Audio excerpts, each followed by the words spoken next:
and welcome. So here's the deal. We all experience challenges in our relationship, but it doesn't have to stay that way.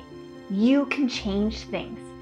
Today, I'm going to talk to you about 3 reasons why your relationship might feel like it sucks.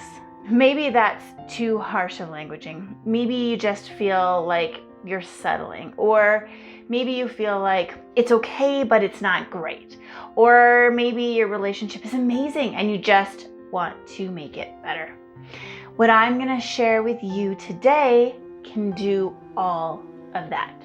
Now, before I actually get to the details of it, before I share those reasons and their antidotes, I want to make sure that you subscribe to my YouTube channel, so hit the subscribe button below. Also, I want to remind you about the crash courses that I've put together for you.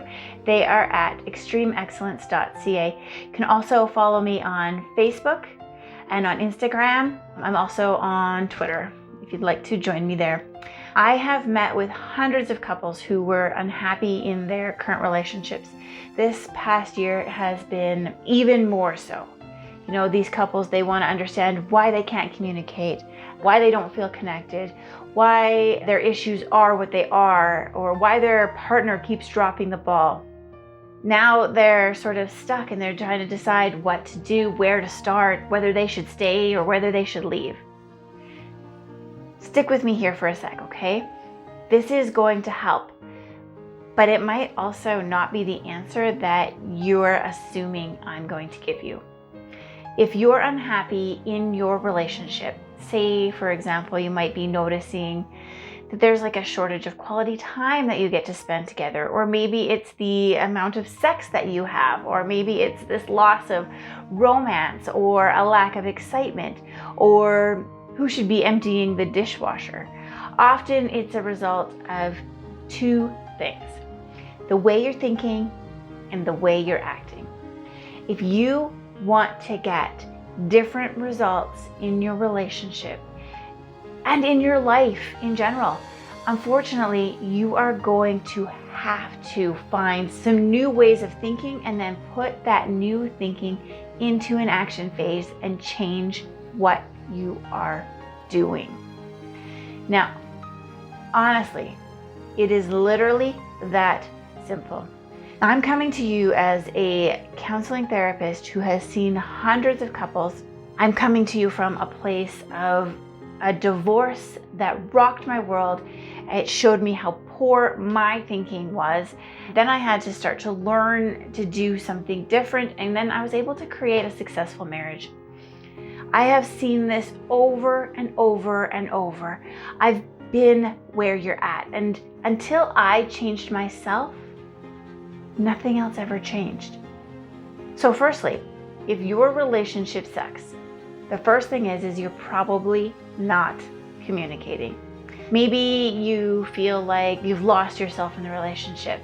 Maybe you're insecure about the weight gain that you've put on. Maybe you think that your partner is choosing work over the relationship. Or maybe you're feeling stressed or overwhelmed and you haven't told your partner how you feel. You've probably told your friends, you've probably told your mom, you've probably complained to your acquaintances, probably anybody who was willing to listen, really. But the one person you didn't talk to was your partner. You don't do vulnerability well, right? I get it.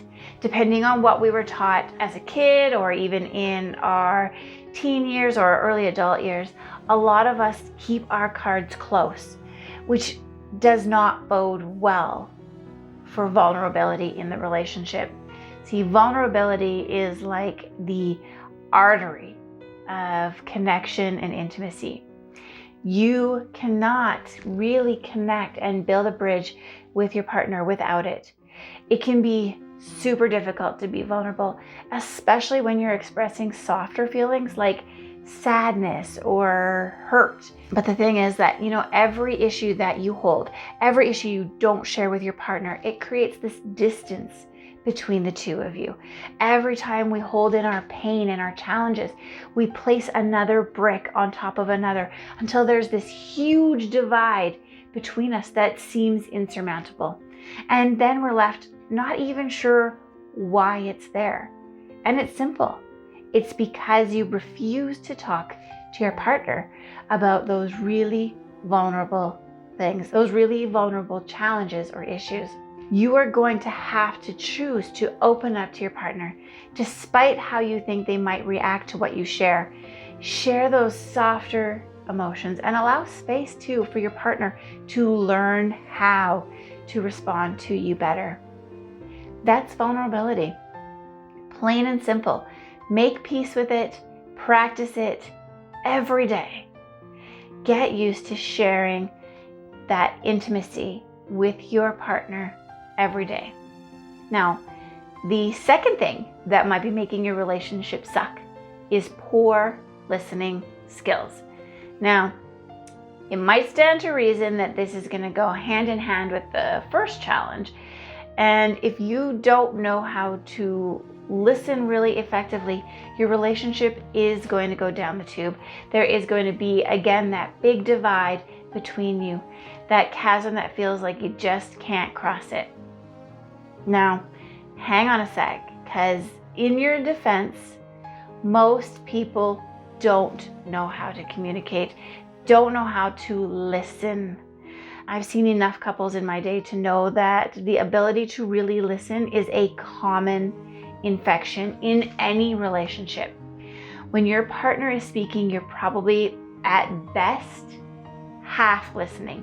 My guess is that you're more focused on what it is that you were going to say next. Unfortunately, just hearing the words that your partner is saying is not listening. When you are preparing your next response, that's not listening. And unfortunately, what it develops is a defensive response in us. There are actually quite a few listening barriers that I go over that impact our ability to really listen. But there's also some simple ways to learn how to listen more effectively. So I want you to try this with your partner. Let them speak first, right? Seek first to understand before being understood. Every few sentences, just paraphrase what your partner has said. Use the phrase like, so what you're saying is, and then just insert a few of their sentences, and then ask if that's right. If it's not right, then ask them to repeat what they already said and then paraphrase that back. And then you're like, okay, so now do I got it, kind of thing. And then let your partner continue. Use a little bit of empathy through it. Use questions. Get insatiably curious about what's going on inside your partner's head, inside their heart.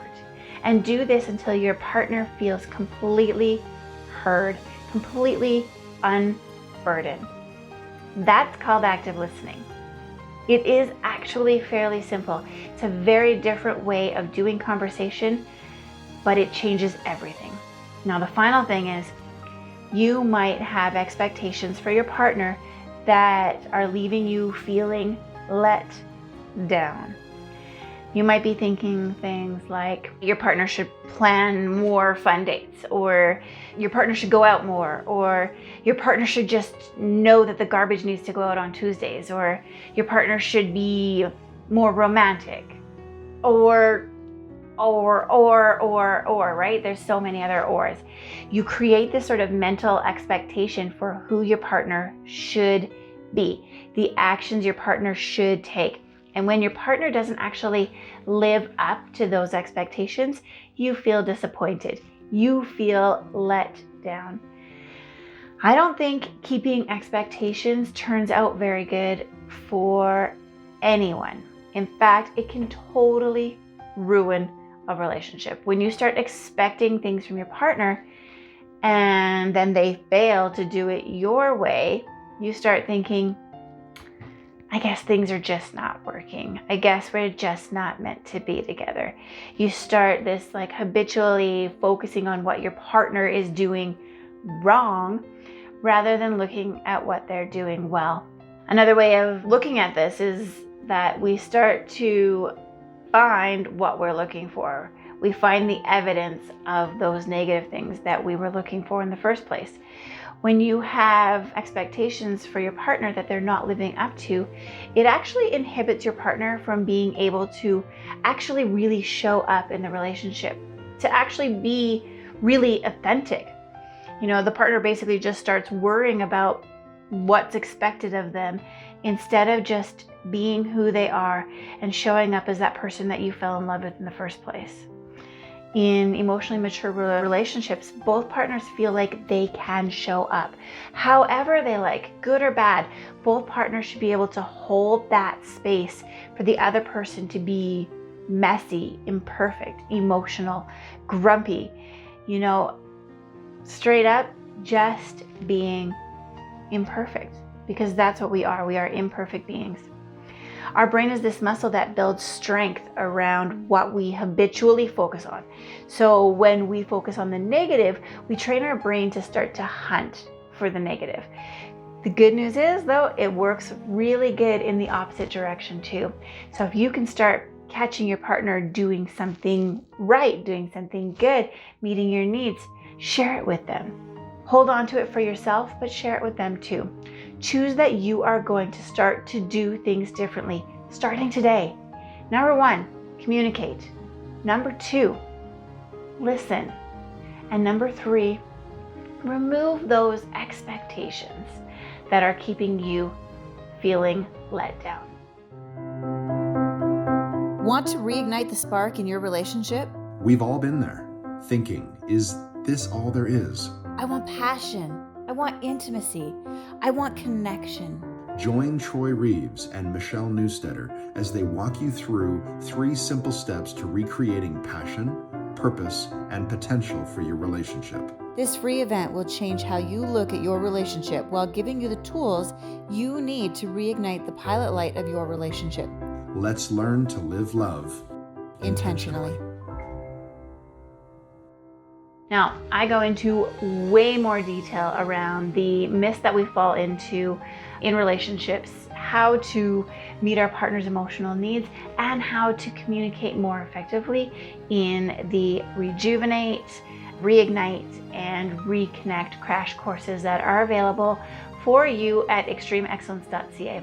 It's a low investment way for you to start to just completely transform your relationship. These are super easy ways for you to take control, create your happiness, the ideal that you had for your marriage and your relationship. Simple steps that are going to make all the difference. See you there. Bye for now. Do you want to reignite the spark in your relationship? How can you be more fearless? How can you anchor yourself to the truths you know, but you aren't living out? Fearlessly Anchored Marriages is a program that will teach you to live love intentionally. Anything you want in life does not come accidentally. So why would your relationship be any different? Over the next 12 weeks, you will be exposed to some of the mindset blocks that could interfere with your current relationship. You will be coached to learn how to set boundaries, how to recognize opportunities, how to develop self-awareness, how to lead yourself and lead your relationship. We've all been there. The struggle is real. We want to feel connected, heard, valued, and loved. Join us in transforming your relationship. Reignite the flame. Reconnect. Refresh. Fearlessly Anchored Marriages. Let's live love intentionally.